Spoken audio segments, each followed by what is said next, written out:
जी next है हमारा इसमें इशारा की इक़साम। इसमें इशारा की दो इक़साम हैं, इशारा करीब और दूसरा है इशारा बईद।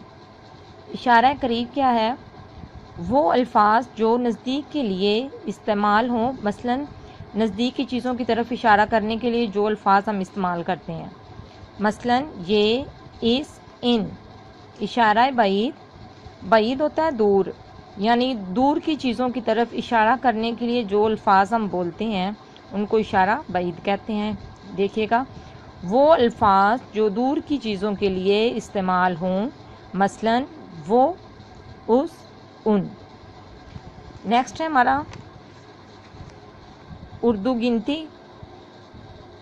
मार्च के अप्रैल में हमने उर्दू गिनती की थी 71 से 80 तक, और अप्रैल के सिलेबस की आज हमारी है 81 ता 90।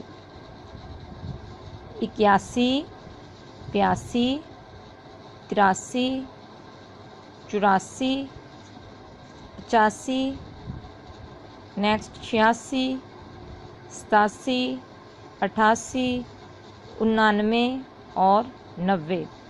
तो स्टूडेंट्स, आप लोगों ने ख़त, इसमें इशारा की इक़साम और उर्दू गिनती जो है ये अपने बाइंडर्स पे नीट क्लीन राइट करके तो इसको लर्न भी करना है।